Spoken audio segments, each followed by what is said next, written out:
selamat pagi buat anak didik ibu semuanya. Apa kabar? Semua dalam keadaan sehat, amin. Kita akan masuk pembelajaran agama. Namun kali ini kita bersatu dalam doa. Kita terima kasih Tuhan untuk kebaikan hati Tuhan yang setia menemani kami sepanjang hari ini. Dan pagi ini Tuhan, kami akan masuk pelajaran agama dengan topik arti bertobat. Ajar kami anak-anak untuk boleh bertobat Bapa yang baik. Terima kasih Tuhan, kami serahkan seluruh kehidupan kami ke dalam tangan-Mu. Dalam nama Yesus kami berdoa, amin.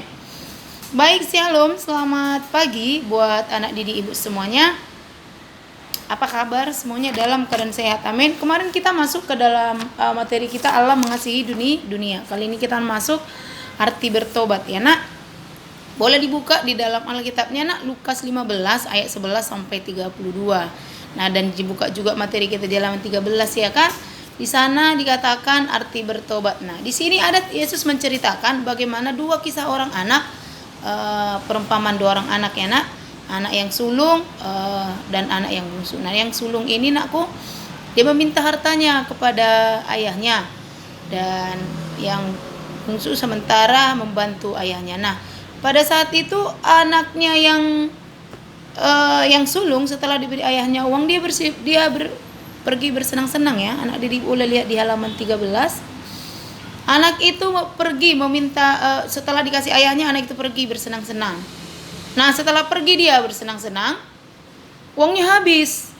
Udah habis kan, bahkan dia menjadi pembantu di rumah orang kaya, padahal ayahnya adalah orang kaya. Nah, saat itu dia teringatlah bahwa ayahnya sangat menyayangi, lalu dia bertobat. Dia mengatakan kepada ayahnya, "Ayah, aku telah berdosa terhadap surga dan juga kepada ayah," katanya. Lalu dia minta maaf, lalu dia pulang. Nah, karena dia sudah bertobat, lalu ayahnya merasa bersukacita, lalu ayahnya itu membuat pesta untuk anaknya.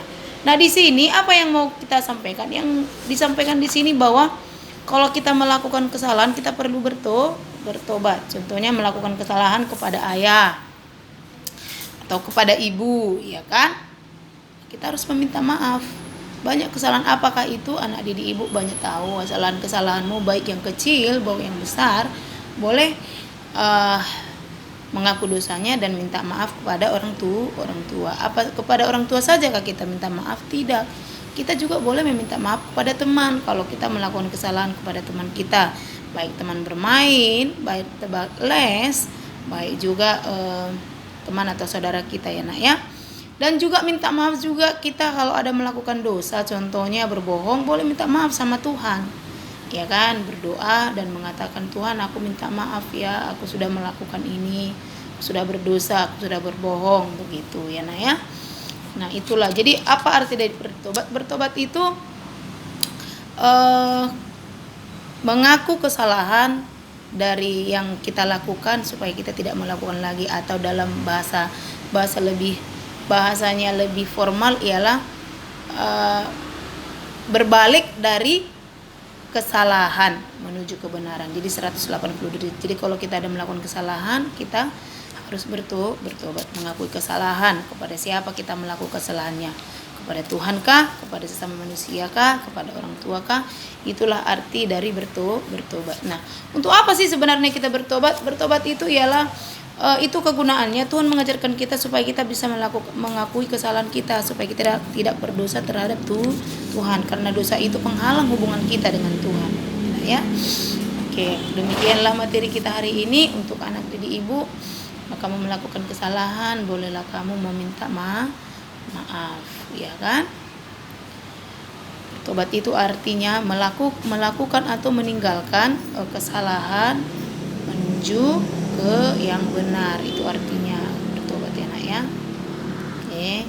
Jadi itulah ya nak ya. Jangan lupa arti dari bertobat itu ialah meninggalkan perbuatan yang salah. Kan, meninggalkan perbuatan yang salah dan berbalik menuju perbuatan yang baik. Gitu ya nak ya. Jadi berbalik itu 180 derajat, meninggalkan, enggak boleh setengah-setengah. Jadi berputar dia. Jadi kalau kita sering melakukan kesalahan, kita harus bertobat. Oke, demikian yang ibu sampaikan. Nanti minggu besok kita akan lanjutkan lagi ya nak ya. Boleh dikerjakan halaman 13 ya nak ya. Di sana dikatakan jawablah pertanyaan berikut ini. Itu dikerjakan ya nak. Tetap semangat. Sola fide, sola gracia, viva Nasrani. Shalom.